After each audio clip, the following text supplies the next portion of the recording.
In this presentation, we're going to introduce self-referencing data structures. This is going to be a presentation series, and in this particular presentation, we're going to discuss a linked list. So what are self-referencing data structures? Self-referencing data structures are structures which contains pointers to the same structure type. Self-referencing structures are mainly used to implement data structures like a linked list, stack, queue, tree, graph, etc. Please note that while we are going to see a couple of them in next couple of presentation, these sessions are no way an introduction to algorithms or data structures, but it's just a foundation for both on a C language perspective. So we should focus on the language part in this presentation series. So as you can see here, struct myNode has an integer data of type int, and it has a type of pointer which is of same type. So this is the field makes this particular structure self-referencing. So because of this field, this link variable can point to a variable of this particular type. So now what we're going to do is we're going to see an example how we can use this particular feature of the language in a linked list. Linked list. Linked list is just like an array, can be used to save multiple items of same type. Unlike array, a linked list is not contiguous. Array is contiguous in the memory.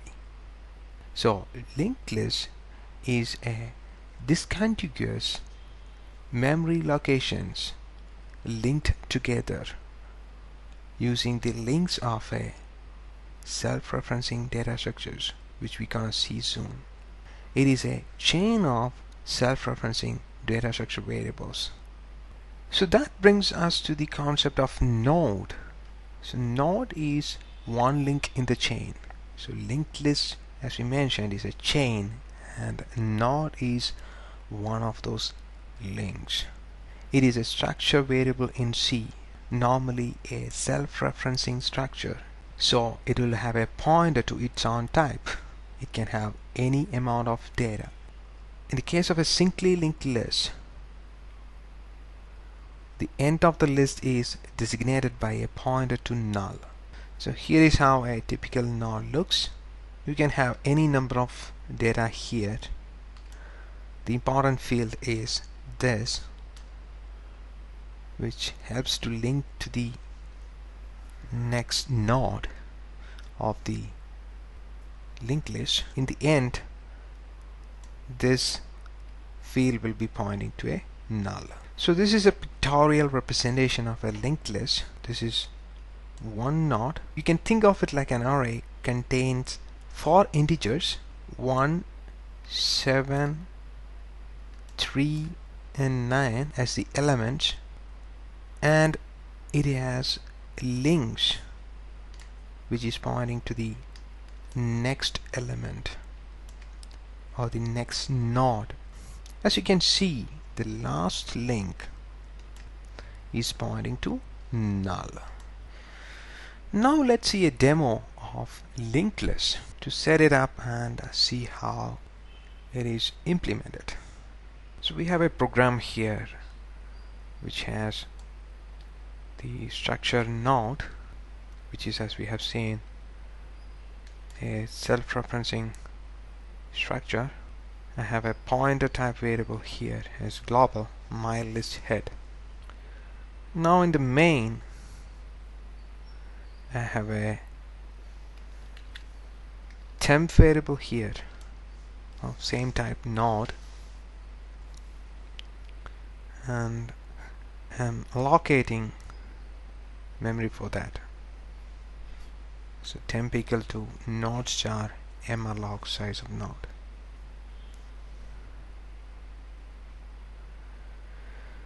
and I'm initializing that variable. So this link I'm putting it to null, and this data I'm initializing as 10. After that, what I'm doing is I'm assigning temp to my list head, which means that my list head is now pointing to this particular piece of memory, which we got it here. After that, the same process is repeated, more or less, except that now I am using my list head.link instead of my list head.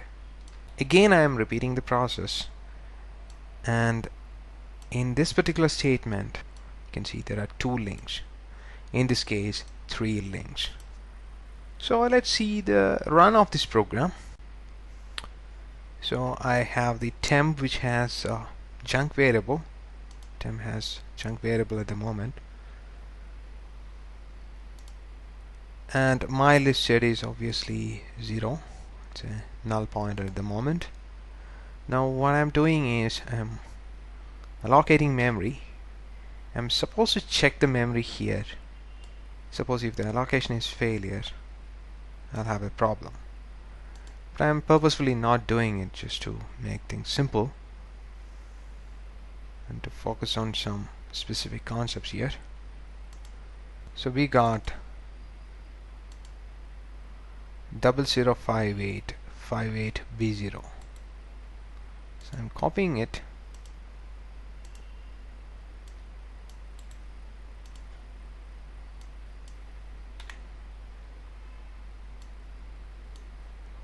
and pasting it into a notepad. So we have this particular value inside the notepad. So now I'm initializing 2 variables. So temp contains 10 and null. The value of temp is at the moment 0x005858B0, which we have here. The particular location contain 10 and 0 for data and link respectively. At the moment my list head is 0 or null. So if I press F10 after this particular statement, my list head is going to be this particular value. Let's see that.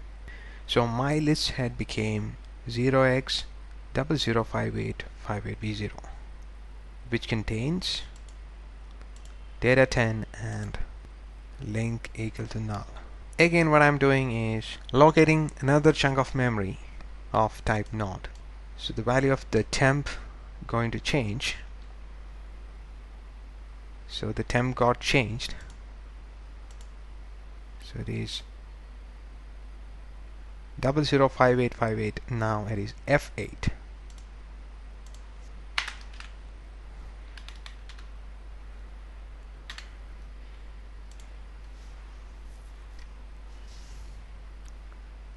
Again, I'm initializing that chunk of memory here. Now the list head is 505858B0, and data inside it is 10 and link is null. So what I'm going to do is that null link I'm going to change it to temp, which we got here, and we initialize here. So now the link became 0x005858F8, which is the second temp we got. So this was the first temp we got. This is the second temp we got from the malloc. I'm repeating that process. In this case, the temp became 5940, ends with 5940. 0x00585940. So 5940. I'm pressing F10. Now the first link was 58F8. Now this is null at the moment. F10.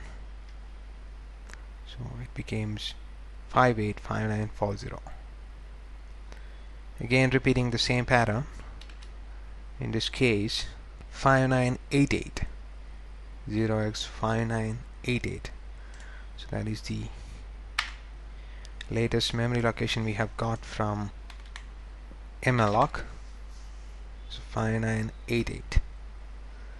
So now I am taking my list head, link, link, link. So this link is null. This is the previous one we got, 5940. Now in the Visual Studio I have expanded the my list head. So the my list head initially points to null. After that it became this value. So this is the first pointer we obtained from malloc. Link of that is pointing to next temp variable we got from malloc. This is the next one and this is the next one. End of the list is pointed by null. So the end of the list is null. So 10, 200, 300 and 400.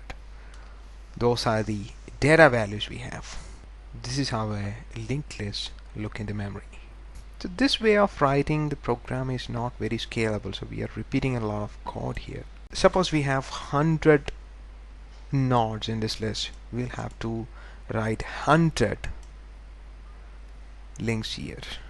So to optimize this, look the code a little bit better, we can replace this repeated lines with the help of a for loop, and that is what is exactly done in this second sample we have. So we have another sample. So in this sample we have same structure. So the only difference this program has is it doesn't have the repeated statements. Instead of that, we have a function called add at the end. So add at the end is adding a node at the end of the linked list. The input to add at the end is a number, and it has two temporary variables, temp1 and temp2. The first condition is very straightforward. If the list contains null, so this is the initial case, so we are initializing the list head to 0, my list head to 0, and if that is a case, if it is 0, all we are doing is we are creating a link and assigning to it temp equal to malloc size of node, then the data, initialize the link to null, and initialize the list to temp1. This is exactly what we have seen in the previous program. But what happens if the list is not null? So we'll come here. If the list is not null, what we are doing is we are traversing to the last node. So this is the most important part we have to concentrate here. So this is the crux of most of the things we're gonna see later. So these two lines are very important. So this line is very straightforward. While temp1 dot link not equal to null, so whatever we are doing in this particular line, continue it until temp1 dot link is not equal to null. So let me put a bracket here and here just to avoid any confusions. What is temp1? Temp1 is my list head. So whatever was in the list head will be in temp1. It is definitely a non-null value, because if it was null we would have come here. If you are here, it means that it's not null. Now we are checking if temp1.link is null. If it is not equal to null, we are jumping one node ahead. So this is very important, probably a little bit difficult in the beginning to understand. So what this particular loop is doing is it is traversing the list.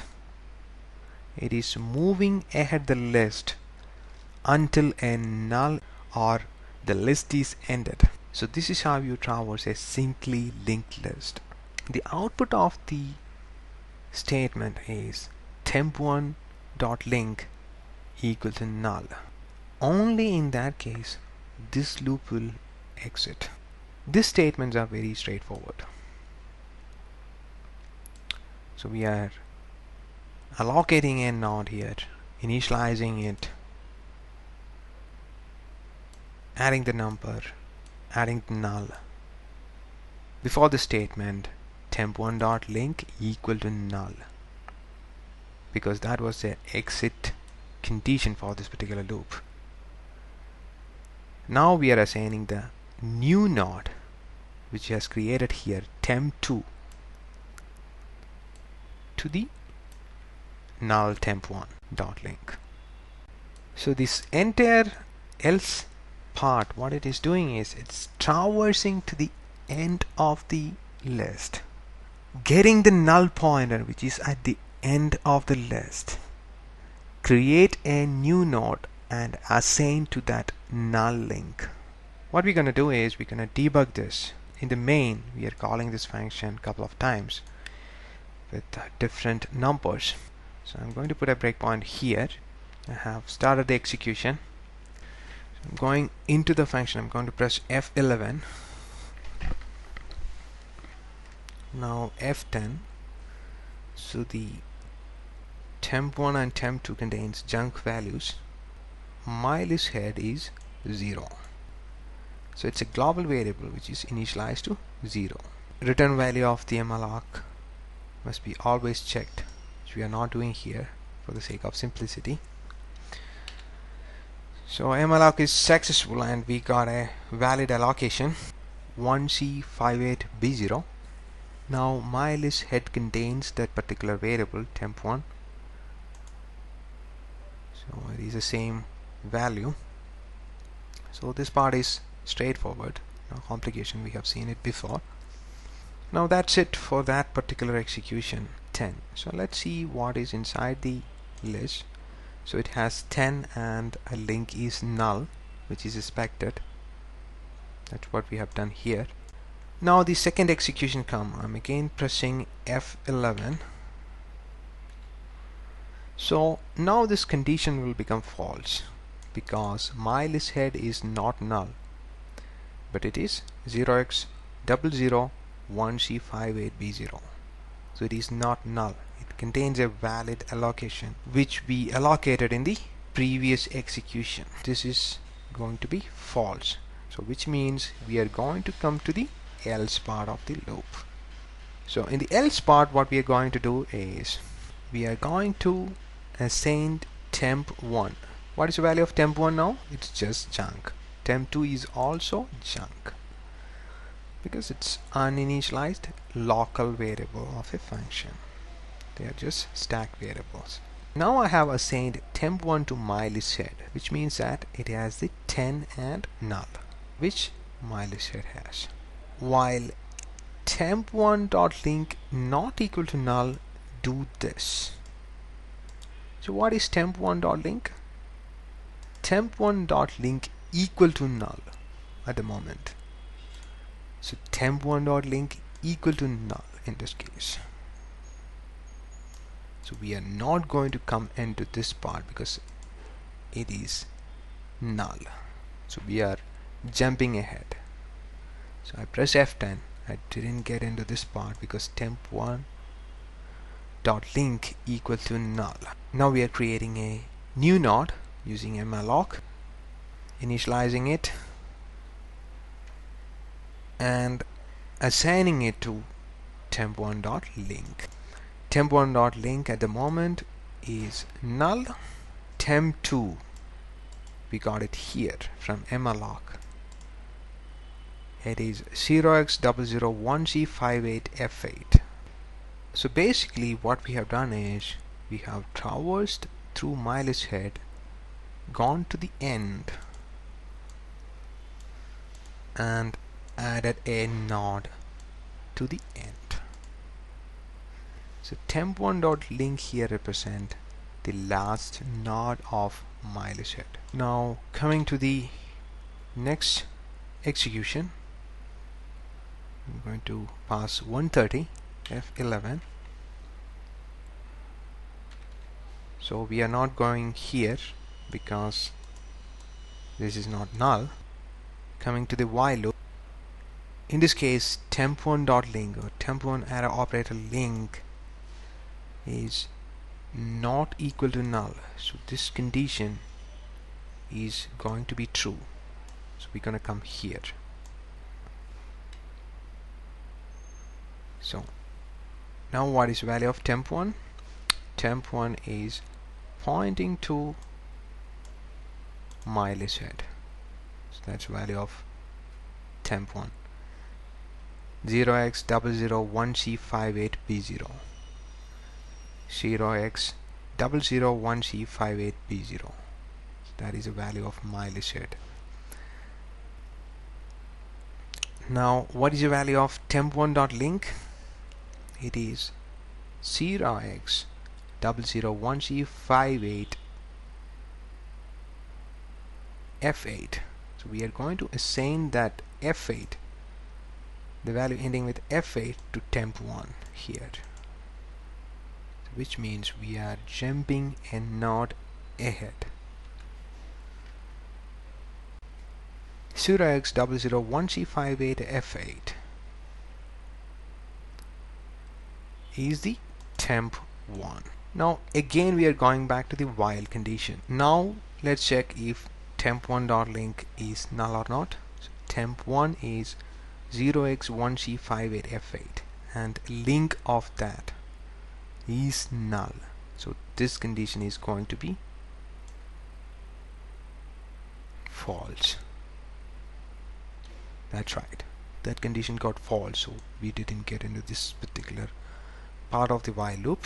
We are coming out and doing the exact same thing we have done in the previous execution, creating a new node, initializing it and assigning to the null. So this is currently null. Now if we look at the mylist head, we can see that we have 3 nodes, one with data 10, another with data 90, 130. So I am leaving it to you as an exercise to understand the flow of this two execution, which is very similar to the ones we have seen so far. Now we're going to see another operation to the linked list, which is adding an element to the beginning of the list which doesn't require a traversal. So this is a program which adds a node at the head of the list or at the beginning of the list. It's very simple. There is no traversal. This is something we have seen. We are creating a temporary new node,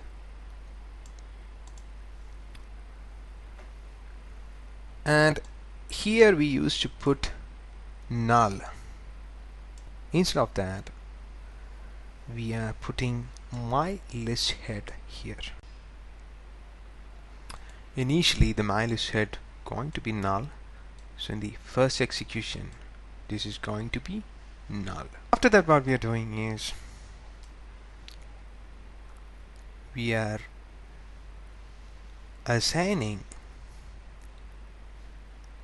temp to my list head.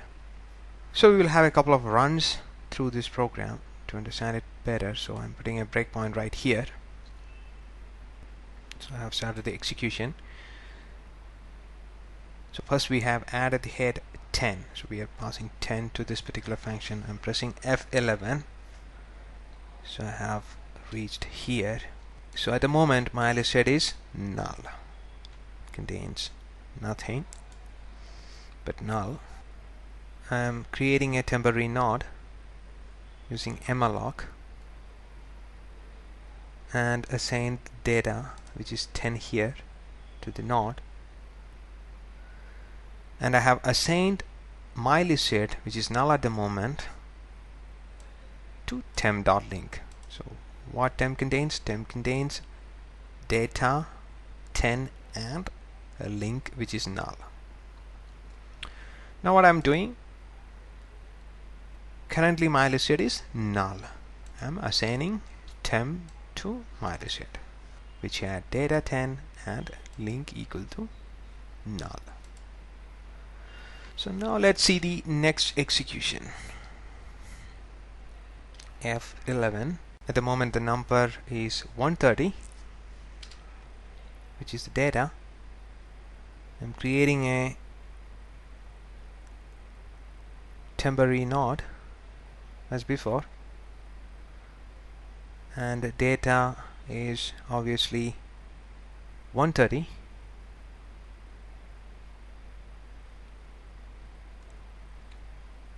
and temp.link is going to be my list head. So my list head is at the moment 0x 005D 58B0. So I have done that. So now the temp will have 130 and 10. So this link was obtained from the previous execution. As we progress, we will push this 10 and this link, which is null, towards the right. So new element will start coming right here, because we are adding elements at the head, not at the end. In the previous case we were adding element at the end, which is this. In this case we are adding element right here in the beginning, not at the end. Temp contains two nodes at the moment, 130 and 10. 10 is ending in null. What is the content of list head now? List head has just 10 and null. We are assigning it back to list head, the temp, so that the list head will contain two nodes just like the temp. Like that, I'm adding further elements. So after each execution, I would like to see the my list head. So I'm adding a watch to my list head.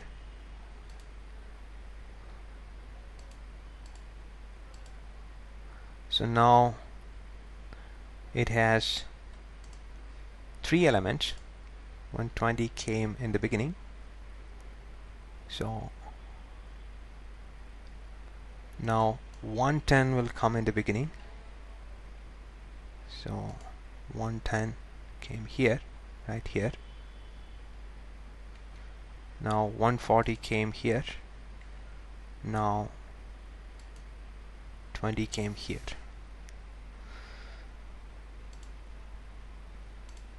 So this part is not changing. No change for the end of the list. Change is happening in the beginning of the list. So coming back to our slides, so these are the couple of differences between array and a linked list. Array has something called indexing, which means if you want to go to the nth element of an array, you don't have to traverse the array. But in the case of linked list, you have to traverse, like we have seen before.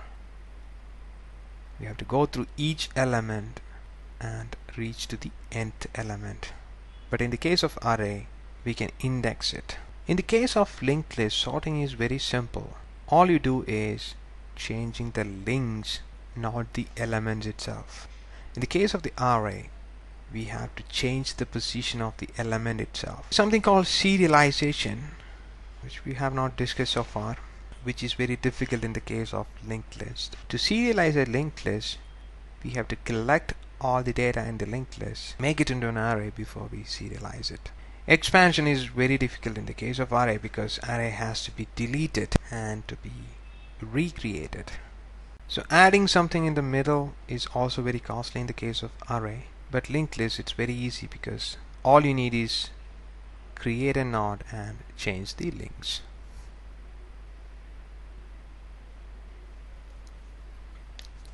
So that brings us to the end of the presentation. So we have seen how to set up a linked list. We have seen adding at the end and adding at the beginning a new node to a linked list. So we have seen the traversal of a list in the case of adding at the end. And that's it. Thank you very much.